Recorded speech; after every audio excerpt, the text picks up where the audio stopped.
ne tombe pas. Bien, nous avons donc vu hier que nous avons admis que tout polynôme complexe de degré supérieur ou égal à 1 admet au moins une racine complexe. C'est en fait la raison pour laquelle le corps des complexes, l'une des raisons pour laquelle l'ensemble des complexes a été inventé quand même. Et on en déduit par une récurrence assez facile que n'importe quel polynôme complexe de degré supérieur ou égal à 1 est scindé, c'est-à-dire que n'importe quel polynôme complexe de degré supérieur à ou égal à 1 s'écrit sous la forme d'un produit de x moins alpha k pour k de 1 jusqu'à n. Les alphas sont des complexes qui s'avèrent être les racines du polynôme P, qui ne sont pas nécessairement distinctes. Lambda est un complexe non nul, qui est en fait le coefficient dominant du polynôme P. Et un tel polynôme, on dit qu'il est scindé. Un polynôme qui a exactement n racines inférieures à la multiplicité, on dit qu'il est scindé. Donc tout polynôme complexe de degré supérieur ou égal à 1 est scindé. Il se trouve qu'on a une application de ceci en termes de polynôme irréductible.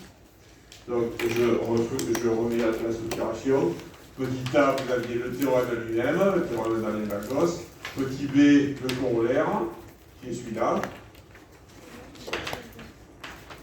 Et petit c, application au polynôme irréductible de ces crochets. Hier, nous avons discuté de ce qu'étaient des polynômes irréductibles. Ce sont les polynômes qui n'admettent comme diviseurs que les diviseurs inévitables, c'est-à-dire les constantes non nulles et les polynômes associés. Nous avons vu quelques exemples, et en particulier, on a vu que sur cette notion, on était amené à distinguer les polynômes réels, du cas réel, du cas complexe. Ici, aujourd'hui, nous travaillons uniquement sur le corps, je ne vous explique pas quel est le numéro, le corps des complexes. Bon. Eh bien, nous avons un théorème qui est que les polynômes irréductibles de C crochet X sont les polynômes de degré.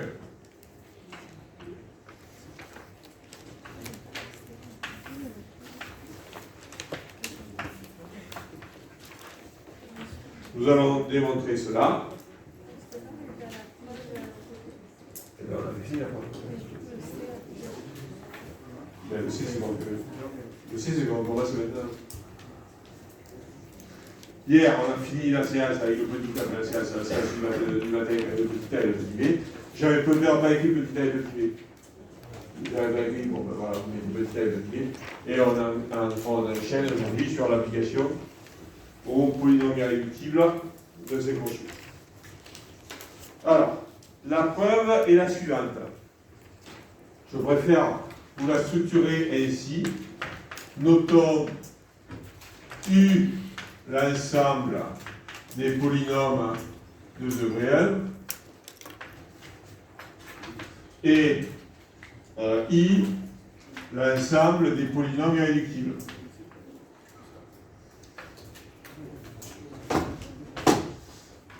On veut montrer que I égale U. Donc on veut montrer une égalité d'ensemble. D'une autre manière, pour prouver cette égalité d'ensemble, je dois le faire en deux temps, montrer qu'un polynôme irréductible est de degré 1, et réciproquement, montrer qu'un polynôme de degré 1 est irréductible.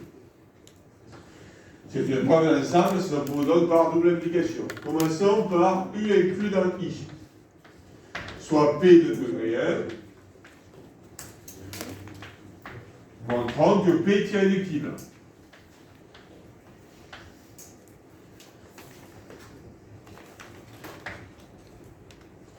L'autre sens, ce sera I inclus dans U, soit P irréductible, montrant que P est de degré 1. Nous sommes d'accord sur la structure de la preuve? C'est ça le problème. La structure logique de cette preuve, c'est une inégalité ensemble, donc c'est une double inclusion. Si vous préférez, il y a deux sens à démontrer. Alors tout d'abord, soit P de degré 1, montrant que P est irréductible. On note,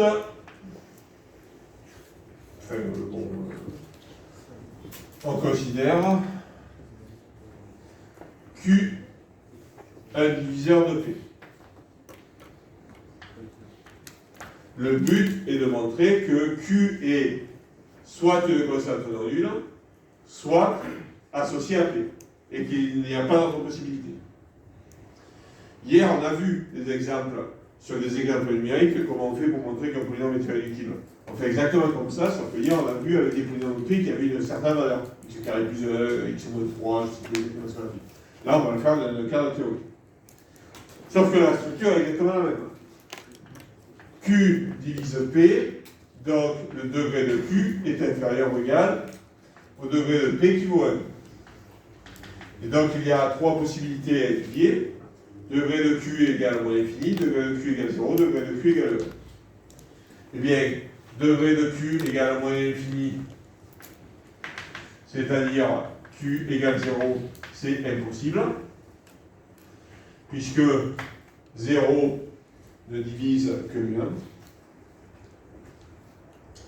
Degré de Q égale 0, c'est-à-dire Q est une constante non nulle, mais il n'y a rien à dire, puisqu'on sait que c'est inévitable.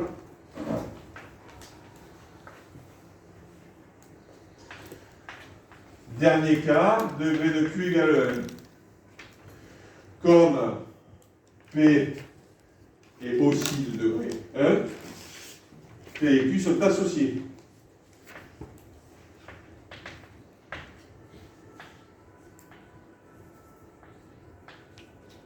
Et donc, il n'y a rien à dire. Conclusion. Les seuls diviseurs de P sont les constantes non nulles et les associés à P.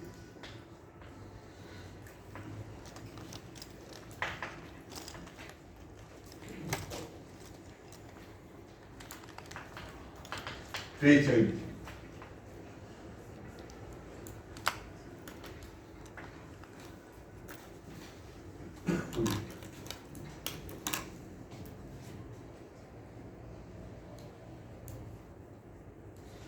C'est exactement comme les exercices qu'on a vu hier. Donc c'est un cadre plus théorique, puisque ici P n'a pas de formule pratique, mais P a une formule théorique, P est une théorique.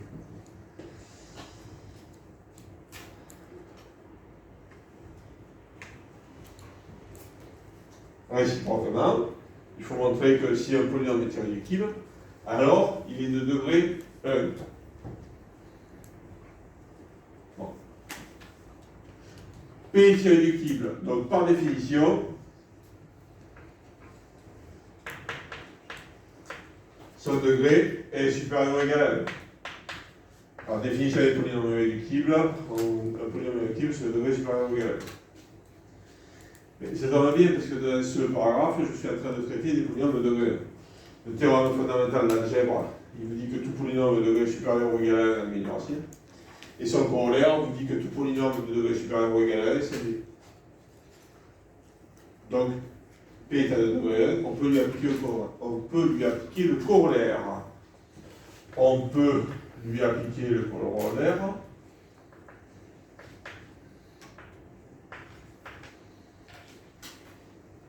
Soit n de son degré.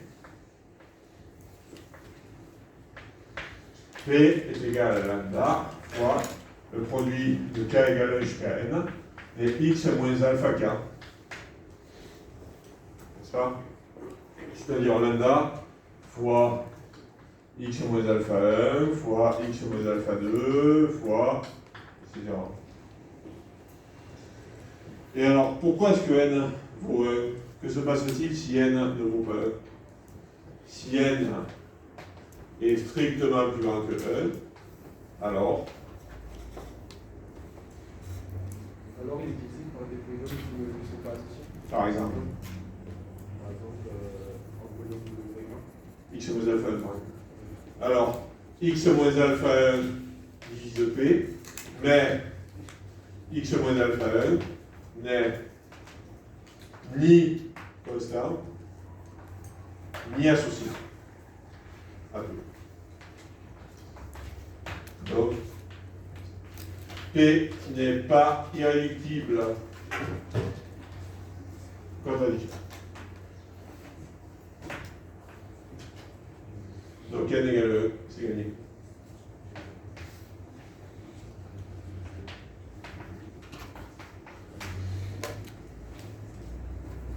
Oui.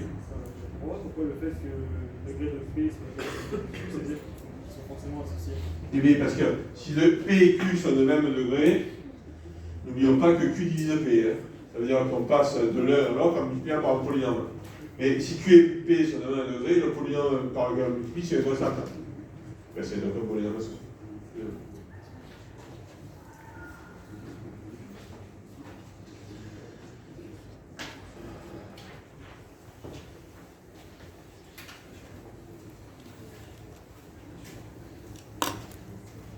Remarque.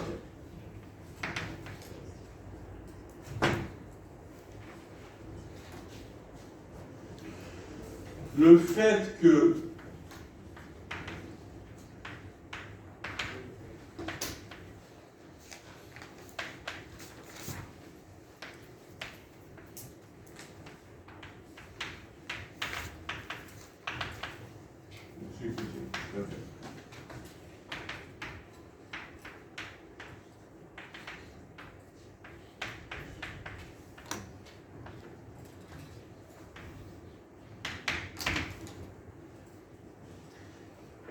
pour récapituler pardon, ce qui se passe, c'est pas grave. Tout polynôme de degré supérieur ou égal à 1 s'écrit sous cette forme, parce qu'à l'air, on fait un produit de x moins alpha 4. Et par ailleurs, les polynômes irréductibles sont précisément les termes, les polynômes de degré 1. Eh bien, ça se lit alors de la manière suivante. Tout polynôme de degré supérieur ou égal à 1 s'écrit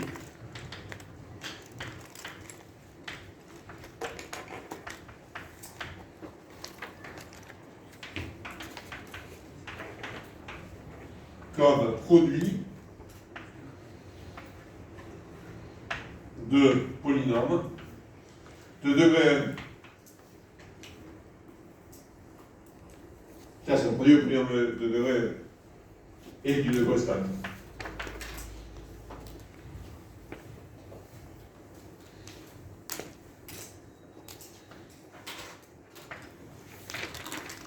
Ça. Et oui, mais les polynômes de degré 1, ça se dit, on vient de le démontrer, un polynôme irréductible. Et si nous venons de démontrer, sans en avoir l'air, que tout polynôme C crochet X se décompose comme produit de polynômes irréductibles. Tout polynôme de degré supérieur ou égal à 1 se décompose comme un produit de polynômes irréductibles. Et ça fait écho à un résultat bien connu sur les entiers. Tout entier est produit de nombres premiers. L'équivalent des nombres premiers dans les polynômes, c'est les polynômes irréductibles. Tout polynôme est produit de polynômes irréductibles. C'est exactement le même résultat que celui sur les produits de nombres premiers, exactement au prix d'une constante supplémentaire. Et la constante en plus. Mais à part ça, c'est un théorème qui ressemble à s'y méprendre à celui sur les nombres premiers. Nous sommes d'accord?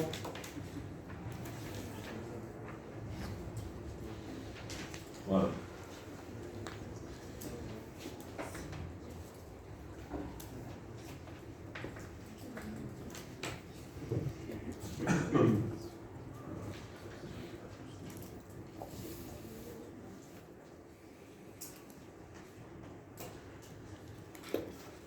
enfin, le dernier numéro de ce paragraphe, que se passe-t-il dans R?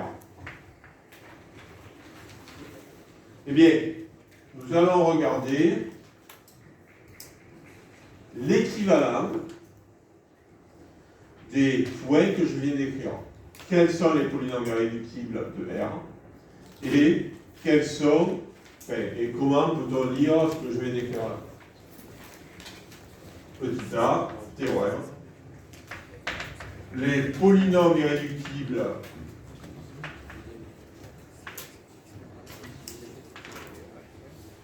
de R approché X sont... Alors c'est malheureusement plus compliqué.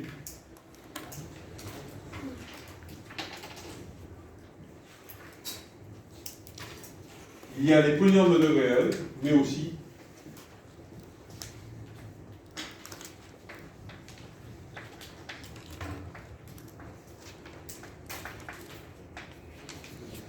les polynômes de degré 2 de discriminant strictement négatif.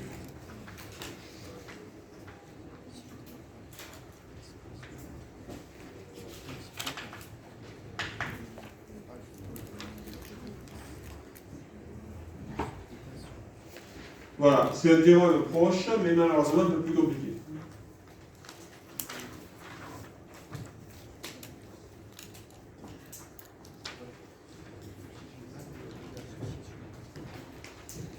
Oui. Non. Il n'y a pas dessus degré 2. Si vous prenez un polynôme de degré 3, il n'est pas irréductible. Si vous prenez un polynôme de degré 4, il n'est pas irréductible. Si vous prenez un polynôme de degré 5, il n'est pas irréductible.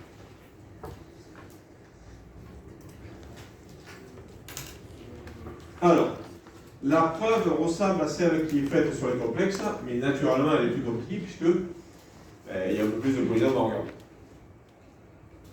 Alors, comme elle ressemble à celle qui est faite sur les complexes, je vais m'appuyer sur ce que j'ai déjà écrit, n'est-ce pas? En particulier, je reprends les notations. L'ensemble des polynômes irréductibles, je l'avais noté I. L'ensemble des polynômes de degré 1, je l'avais noté U.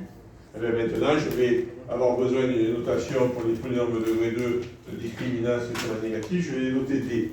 D pour 2. Voilà. Donc, je ne vais pas les ratios discriminants parce qu'il n'y aura pas de situation avec un discriminant positif. Et je dois montrer que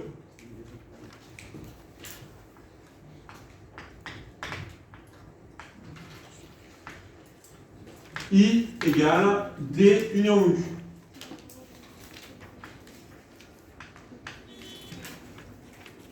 N'est-ce pas? Je dois montrer que l'ensemble des irréductibles, c'est U, c'est les polynômes de U réunis avec les polynômes de D. D'accord? Pour ce faire, je dois donc montrer deux sens. U union D inclus dans I et I inclus dans U union D.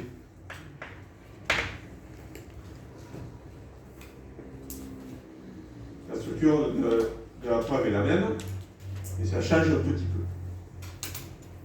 L'idée de la structure est la même. Ça va devenir un peu plus compliqué parce qu'il y a le troisième rang.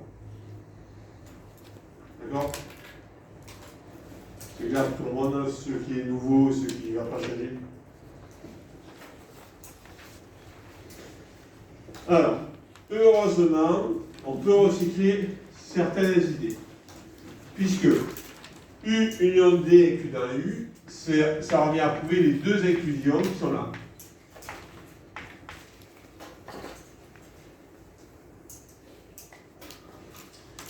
Il faut que je montre que les polynômes de degré 1 sont irréductibles, il faut que je montre que les polynômes de degré 2 de discriminant strictement négatif le sont. Et réciproquement, il faut que je montre que si I est irréductible, alors ce sera un tel polynôme. Et regardez, il y a quand même des choses qui vont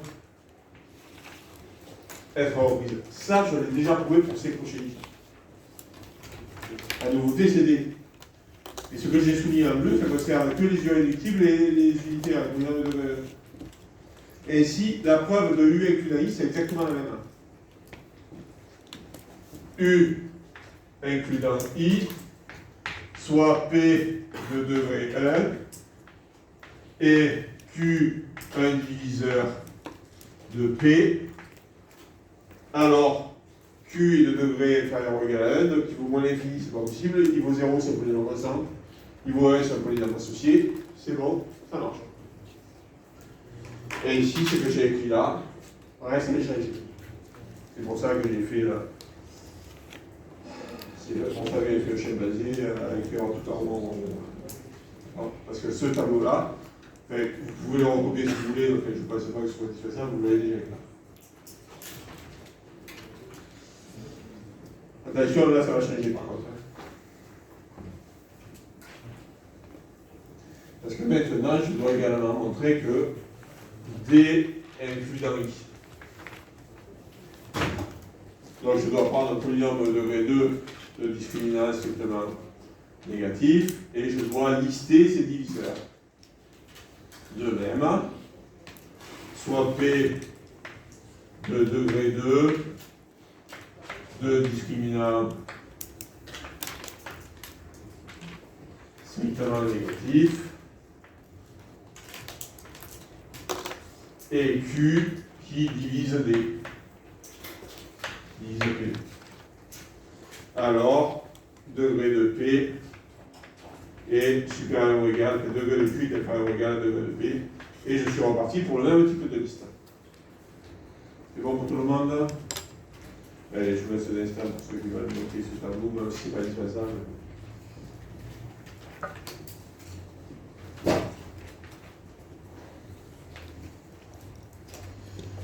Il n'y a pas de ça. Ah mais si, il y a Martial.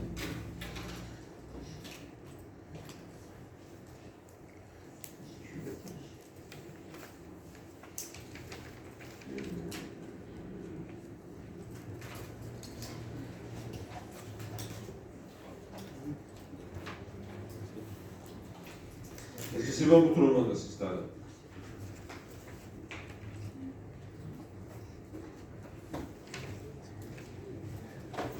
C'est bon pour tout le monde?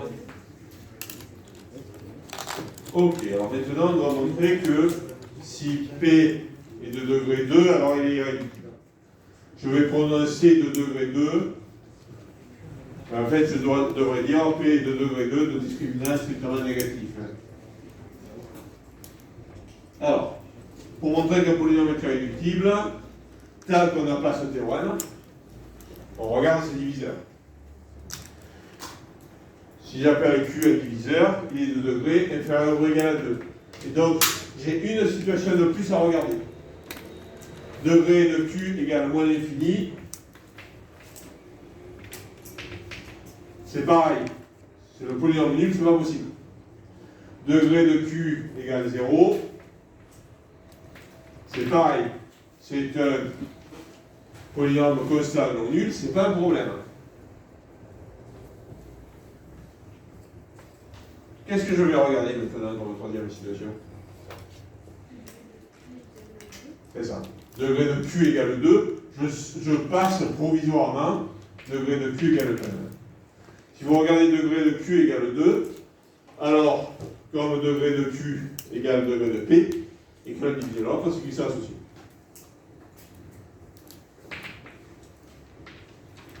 Et donc, c'est pas un problème. Le problème, potentiellement, c'est degré de Q égale 1. Et c'est là qu'il faut faire jouer les choses. Il faut arriver à faire jouer les choses. C'est là qu'il faut arriver à supprimer ce cas. À l'éliminer. Si on trouve un diviseur de degré 1, Q ne sera ni constant non nul, ni associé à P, et donc Q empêchera P d'être irréductible. P ne sera pas irréductible. Et en fait, si vous regardez ce que je fais aujourd'hui, c'est exactement pareil que j'ai fait hier. Sauf que hier, je vous l'ai déjà dit, ça je l'avais fait avec un exemple numérique. J'avais fait, je crois, x plus 1, x moins 3, je ne sais plus, x plus 3. Et pour un polynôme au degré 2, je l'avais fait avec x carré plus 1. C'est exactement la même idée. Mais dans le cas théorique, P c'est plus x carré plus 1, P c'est un polynôme quelconque. Polynôme littéral. Qu'est-ce qu'on peut dire de Q? Il s'écrit de la forme AX plus B, avec un non nul. AX plus B divise P. Donc, X plus B sur A divise P. AX plus B et X plus B sur A sont associés. Donc, ils ont le même multiple, le diviseur. Donc, moins B sur A est quoi pour P?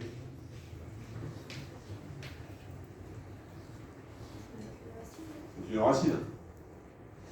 Quand est-ce que alpha est racine de P? Quand x est moins alpha divise P. Donc, moins B sur A est racine de P.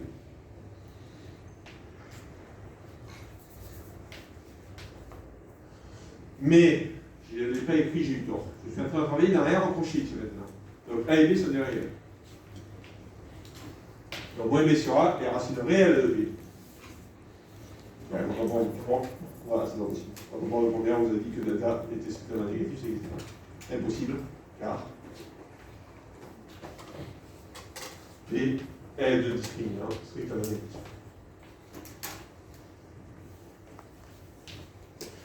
Donc, listons les diviseurs possibles de P. Les constantes non nulles, c'est pas un problème. Les polynômes associés à P, c'est pas un problème. Le polynôme nul, ah non, c'est pas un diviseur possible. Les polynômes de degré 1, ah non, c'est pas un diviseur possible. Les polynômes de degré 3 ou plus, ah ben là, c'est pas possible puisque P de degré 2. Conclusion, P meilleur irréductible. P est irréductible. Aucun diviseur ne vient l'empêcher d'être irréductible. On a découvert aucun diviseur qui l'empêchait d'être irréductible. Et ici, nous avons bien montré qu'un polynôme de degré 1 est irréductible et un polynôme de degré 2 de discriminant non nul est irréductible.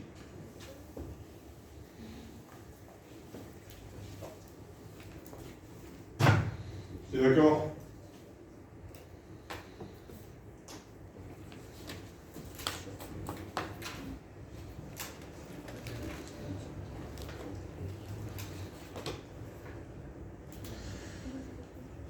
Maintenant, je dois montrer que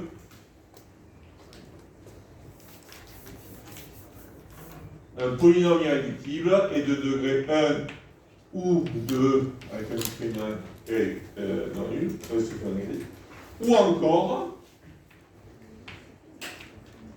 que si P n'est ni de degré 1 ni de degré 2 avec delta strictement négatif, alors il n'est pas réductible, il est réductible.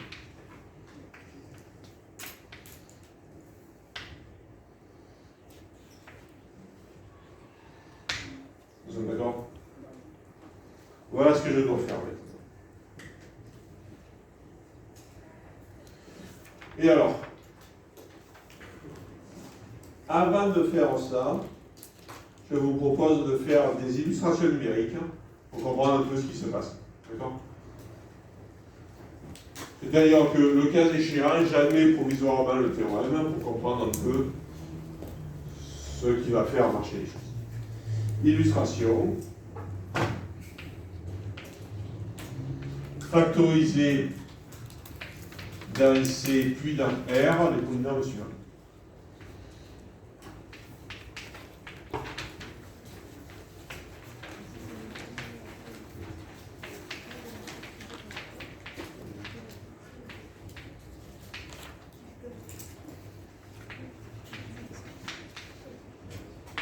Alors,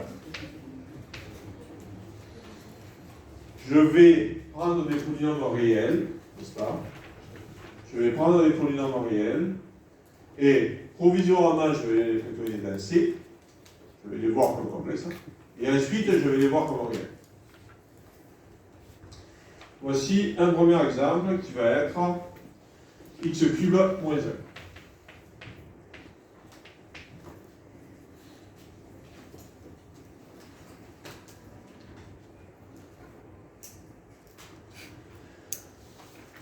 Le factoriser dans C, ça revient grosso modo à. Pas grosso modo, ça revient à trouver ses racines. Quelles sont les racines de ce polynôme? 1, mais aussi. Dans C, les solutions de l'équation.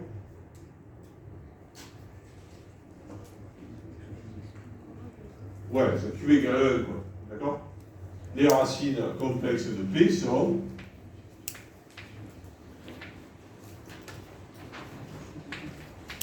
les solutions de l'équation. Je prends Z parce que dans C, les connus, on a souvent noté Z. D'accord? Ok. Et c'est quoi les solutions de cette équation? Il y a un, bien sûr, mais il y a aussi dans C. Ça s'appelle comment les solutions de l'équation? Non? Personne ne sait jamais. Les racines, oui. 1J, voilà, c'est ça. C'est les racines cubiques de l'unité. 1J et J carré.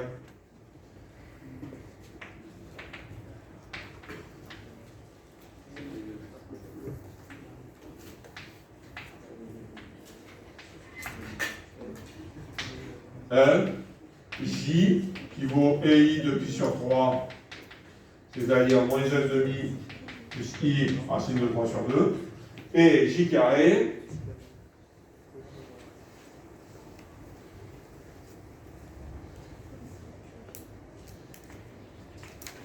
qui vaut E I 4 pi sur 3, mais aussi E moins I de pi sur 3, c'est-à-dire 1,5 moins I racine de 3 sur 2.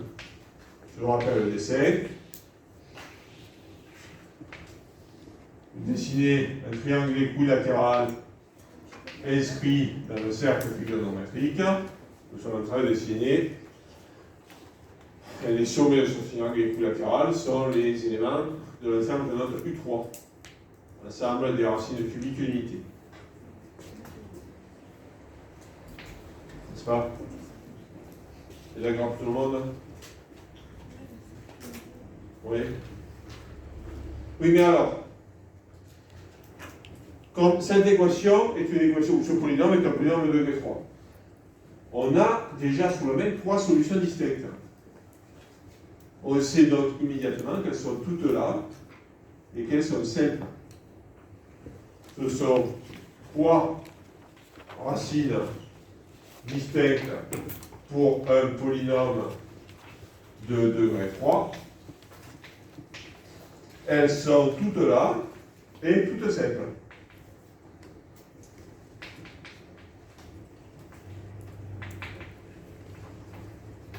Dès lors, la factorisation de P, c'est P est scindé, il s'écrit x moins 1, x moins j, x moins j carré, x moins j bar, carré. Là j'ai écrit j carré, j'aurais pu écrire j bar aussi. D'accord? Si je fais ça, je suis en train de provisoirement oublier, dans ma factorisation, le lambda qui est devant là.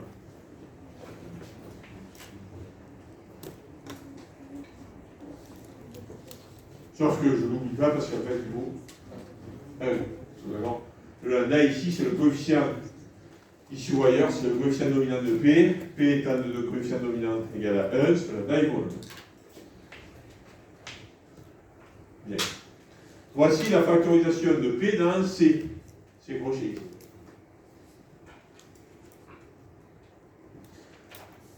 Et dans R, ça c'est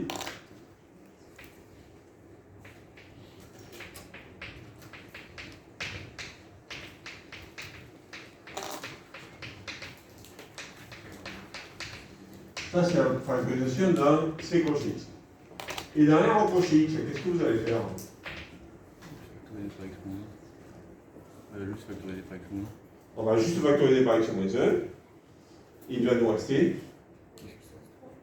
Ah non, il va rester 3. Si on factorise un polynôme puissance 3 par x moins 1, il reste du degré 2.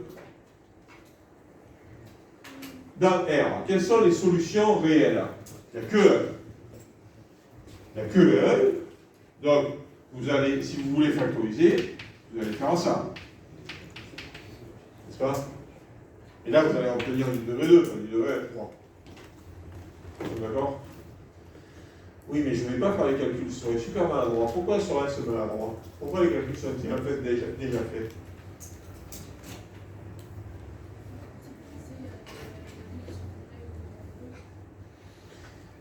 Ah oui, mais ce n'est pas la question.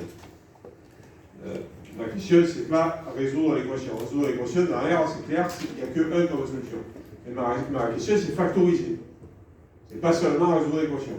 Dans C, ce sont deux questions quasiment synonymes, mais derrière, on pas nécessairement. Comment est-ce que je fais pour factoriser x cube moins 1 dans R en crochet x? Je détecte que 1 est racine évidente, c'est la seule.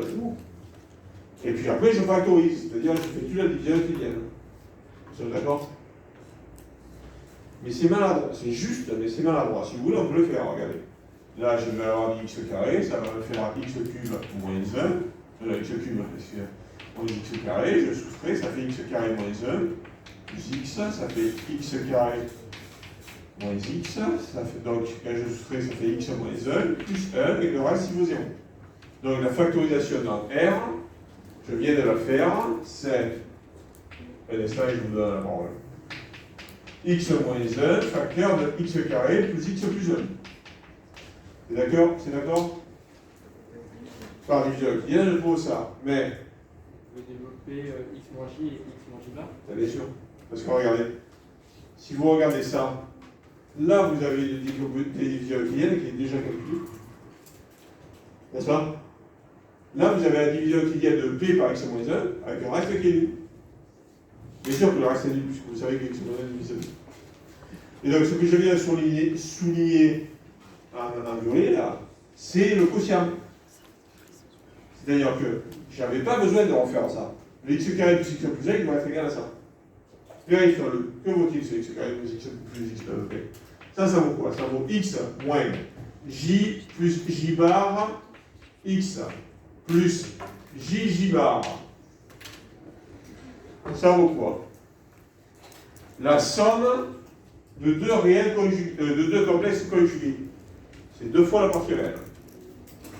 Donc ça c'est égal à, je ne sais pas pourquoi je continue à jouer, x carré moins 2 fois partie réelle de j fois x, plus le produit de deux complexes conjugués, le module au carré. Ben oui, ça c'est pareil. Ça fait quoi? Ça fait x carré, la partie réelle c'est moins 1 demi, donc plus x, plus 1. Le module c'est 1, puisque c'est i quelque chose, on est sûr. Et donc, en fait, à partir de la décomposition dans C, comment est-ce qu'on fait pour obtenir la décomposition dans R? Eh bien, en gardant les termes réels d'un côté et en associant les termes complexes, qui vont être présents. Je vous dis en associant les termes complexes, mais je suis gonflé, si ça s'associe pas bien. Par exemple, si j'avais vu ça,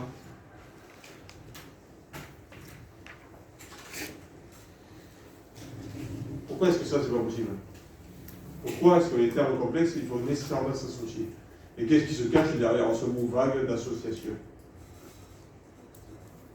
Parce qu'elles sont racines en polynôme de degré 2, donc les racines sont opposées quand tu as résolu conjugué. Conjuguées. Elles ne sont pas racines d'un polynôme de degré 2 de conjugué, elles sont racines d'un polynôme réel de conjugué. Elles sont racines de x cube moins 1. Il est réel. Donc, si vous avez une solution complexe, nécessairement, il y aura une autre solution. Il y aura son conjugué qui rôdera quelque part. Mais là, vous ne me parlez pas de la puissance. Hein. Vous me dites juste que si j'ai J, forcément j'aurai J bar. Bon, voilà, j'ai que deux termes. Là, vous ne me parlez pas de la puissance. Et la puissance, non seulement si on a J qui est solution, alors J bar est solution, mais en plus, nous aurons la même multiplicité. Et la multiplicité, c'est possible la puissance qui est là. C'est-à-dire que si là, vous aviez x moins j au carré, ça impliquerait que, ça dit que j est racine double. Et on a démontré hier que si j est racine double, alors j bar doit être aussi racine double. Donc on aura aussi un carré ici. Ainsi, le cas général, c'est le cas suivant. J'ai oublié le en haut. Et on tombe bien sur des polynômes de degré 1 et des polynômes de degré 2, donc discriminant est strictement négatif. Ça, c'est de degré 2, discriminant est strictement négatif.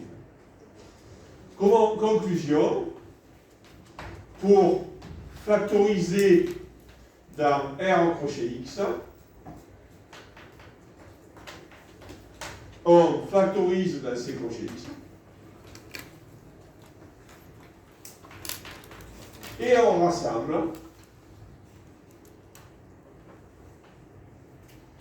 les termes complexes conjugués.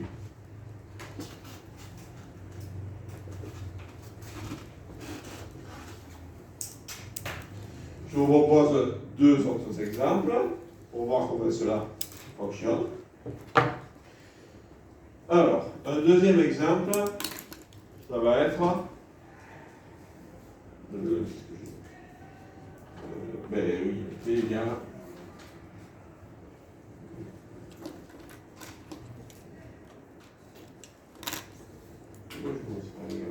Ah, je ne sais pas ce que j'avais voulu, parce que j'avais voulu sur mon papier. Ah.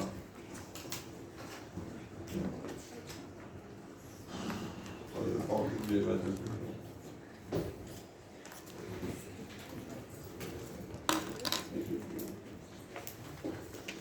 Bon. Alors, j'en ai que mes changer au petit d'épaule, peut-être.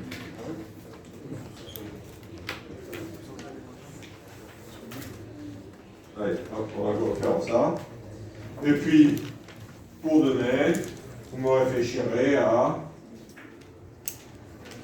P égale xn moins 1 pour n appartenant le cas général. Quoi. Alors, le deuxième exemple. Comment le factoriser dans C crochet X? Aucune difficulté, vous cherchez à résoudre l'équation z carte égale 1.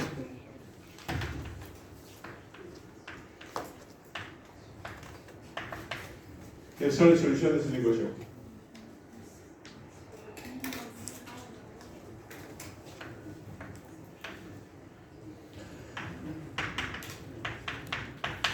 C'est d'accord pour tout le monde? Si vous préférez, vous pouvez c'est-à-dire les éléments de U4.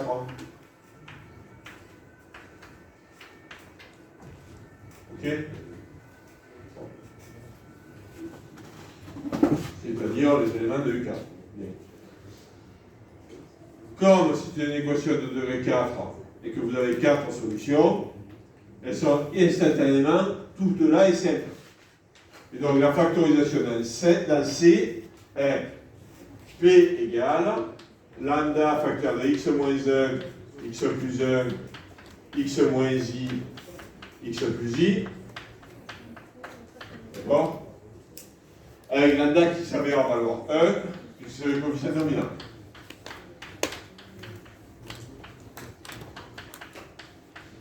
Ça, c'est dans C crochet x. Et dans R en crochet x, pour factoriser P, il va suffire de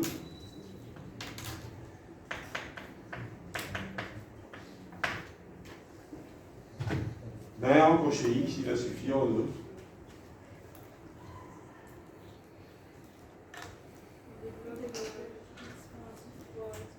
c'est ça. Rassembler en développant x multiplié par x plus. Et ça va faire x carré plus 1, si je ne me trompe pas, ça fait x carré moins ix plus ix plus 1.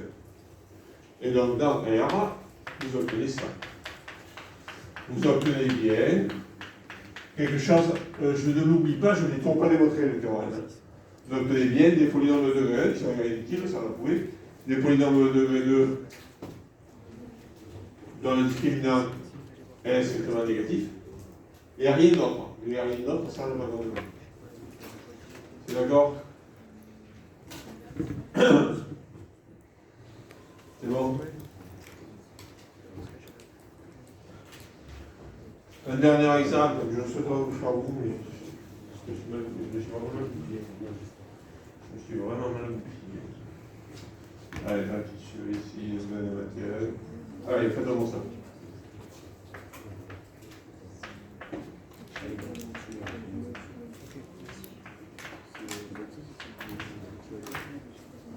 Allez, factorisez-moi ça dans C puis dans R.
Et donc, pour demain, on réfléchira à l'exercice petit 4.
si vous voulez. Si vous voulez. Et après, il y a plus de réseau avec chez Carigati, chez Carigati. Ça, c'est pas grave, vous voyez. C'est pas complètement. D'accord.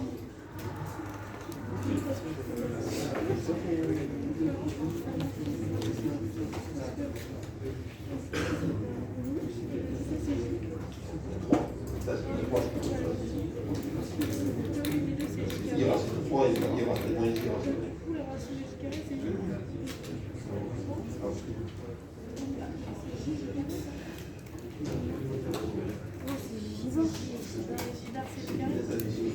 Non, ça c'est. Oui, ah oui, oui, d'accord.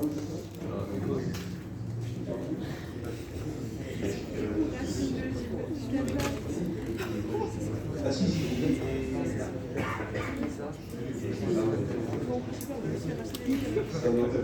Alors,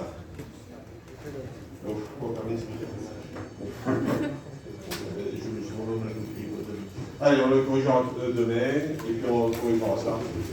Et puis après, on fera une autre chose.